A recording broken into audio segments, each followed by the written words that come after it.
परिजन धरने पर बैठे हैं, वो कह रहे हैं कि जो परिजन है उनको वहाँ पे मंत्रियों के आदमी है या तहसीलदार है, अधिकारी है, वो घर पे पहुंच रहे हैं और बातों को उनको चुप रहने के लिए कहा जा रहा है। ये ऐसा क्यों कर रहे हैं सर? देखिए, ये सरकार तानाशाही कर रही है। हर बार यही होता है कि जिसके यहाँ कोई हादसा हो जाता है, जो प्रदर्शन करता है, तो उसके परिवार में या रिश्तेदारी में जो कोई सरकारी कर्मचारी है उनको प्रेशर करके कलेक्टर और एसडीएम बुलाते हैं, एसपी बुलाता है और उन पे प्रेशर करता है कि इस प्रदर्शन को खत्म करवाओ।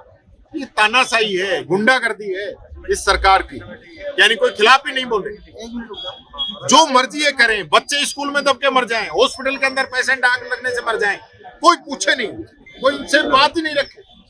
ये गजब की तानाशाही है, ये तो गुंडागर्दी है सरेआम इस सरकार को। इनको परिजनों के बारे में जानकारी नहीं दी जा रही, बॉडी कहाँ रखी है? हमें खुद ही नहीं दी जा रही। मैं खुद अंदर गया हूँ, 3 वार्ड मेरे को दिखा दिए कि यहाँ है, यहाँ है, यहाँ है, वहाँ पे पेशेंट ही नहीं है बचे हुए। तो ये आंकड़े और भी बढ़ सकते हैं। तो कितनी डेथ बता रहे हैं एक्चुअली? अभी तो 8 बता रहे हैं, और भी मैं समझता हूँ और भी डेथ हुई है, ये लोग छुपा रहे हैं। अभी इससे पहले दवा, खांसी, कफ सिरप पीने से डेथ हुई है और कोई जवाब देने के लिए तैयार नहीं है। उसके लिए चिट देखिए, गलती जनता से हो गई, बहुत बड़ा बहुमत इन लोगों को दे दिया और ये किसी को कुछ समझ नहीं रही, कोई जवाबदेही नहीं। हमारी सरकार के अंदर मंत्री ने 2 बार कपड़े बदल लिए, गृह मंत्री ने तो इस्तीफा हो गया था, और यहाँ स्कूल के अंदर बच्चे दब के मर गए, कोई इस्तीफे की बात नहीं। यहाँ पेशेंट जो है मर गए, कोई इस्तीफे की बात नहीं। किसान आंदोलन के अंदर एक मंत्री का बेटा अपने ट्रैक्टर से किसानों को कुचल के मार दे, कोई इस्तीफा नहीं। ये हालत इस सरकार की। चिकित्सा मंत्री तानाशाही। चिकित्सा मंत्री अभी तक नहीं पहुंचे हैं। चिकित्सा मंत्री जी को रात को ही आना चाहिए था, सबसे पहले उनको पहुंचना चाहिए, सीएम के आने से पहले उनको पहुंचना चाहिए। पर क्या है कि कोई जवाबदेही है नहीं ना, पर्ची सरकार है, कोई पूछने वाला है नहीं। दिल्ली से पर्ची आई नहीं अभी, क्योंकि मुख्यमंत्री जी स्वयं पर्ची लेने जा रहे थे दिल्ली, तो आज पहुंच नहीं पाए। इतनी बड़ी न्यूज दी है मुख्यमंत्री जी के यहाँ से कि दिल्ली दौरा निरस्त करके एसएमएस पहुंचे। भाई दिल्ली जा क्यों रहे थे? कितना दिल्ली जाओगे? जितना दिल्ली जा रहे हो इतना हॉस्पिटल और स्कूलों के अंदर चले जाओ, गरीबों के बीच में चले जाओ, किसान के बीच में चले जाओ, मजदूरों के बीच में चले जाओ, तो आपको जानकारी हो जाएगी कि सरकार कैसी चल रही है। टीकाराम जी, लगातार एसएमएस हॉस्पिटल में जो है हादसे होते ही रहते हैं, क्या कारण सरकार का जो रवैया है स्वास्थ्य सेवा के प्रति वो ऐसा तो ये बिल्डिंग देखिए आप, 23 मंजिला आईपीडी टावर हम लोगों ने बनाने का काम किया। आज 2 साल से काम रोक रखा है।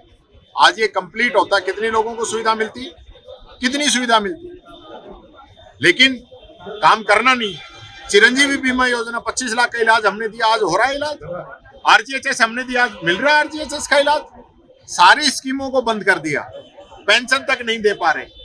यानी गरीबों को हम दाल चावल तेल मसाले देते तो वो तक बंद कर दिया। कमाल हो गया।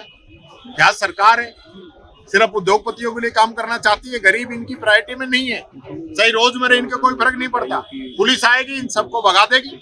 यानी सीएम आए और परिजनों को आप भगा दो। परिजनों से मिलना चाहिए था मुख्यमंत्री जी को, एक एक परिजन से, कि बताइए कैसे हादसा हुआ, आपकी इस दुख की घड़ी मामा आपके साथ खड़े। उनसे तो पूछा नहीं, उन्हीं से पूछ के चले गए जिन्होंने मारने का काम किया। ये मर्डर है, हादसा नहीं है, मर्डर है, सिस्टम के द्वारा किया गया मर्डर है। अभी एक व्यक्ति आए थे, वो कह रहे थे कोई डॉक्टर स्टाफ तो था नहीं, सब भाग गए, सब भाग गए, छोड़ के भाग गए। यहाँ तक कि कोई कह रहा है कि कुंडी लगा दी कि आग फैले नहीं, उसी में जो लोग हैं वो मर के जल के मर जाएं। ऐसा होता है कभी? ऐसी नेग्लिजेंसी। टीकाराम जी, मुआवजे की क्या करते हैं? कांग्रेस की तरफ से भी कुछ दिया जाएगा? मैं समझता हूँ अभी हमारे अध्यक्ष जी और मुख्यमंत्री जी पूर्व अशोक गहलोत जी आएंगे और उसके बाद हम लोग बात करेंगे। बाकी सरकार को मुआवजा देना चाहिए तुरंत। तो सरकार ने कमेटी बनाई है जांच के लिए, क्या चाहते ये हैं? कमेटी सिर्फ इस पे पर्दा डालने के लिए बनाई है। कमेटी की कोई रिपोर्ट समय पे नहीं आएगी। जब रिपोर्ट आएगी, जब तक लोग इसको भूल चुके होंगे और कमेटी चलती रहेगी, कार्यकाल बढ़ता रहेगा और किसी को कोई जो है लापरवाही का दोषी नहीं माना। एक्शन हो जाना चाहिए था अभी अब तक हो जाना चाहिए। सीएम आया 3 बजे, अब तक कोई एक्शन नहीं, मुआवजे की घोषणा नहीं। अब तक तो सीएम इस्तीफा मंगवा लेता, 2-4 आईएएस को सस्पेंड कर देता, जो यहाँ पे ड्यूटी पे थे उनको सस्पेंड कर देता। कमाल है, मुआवजे की घोषणा हो जाती है अभी तक।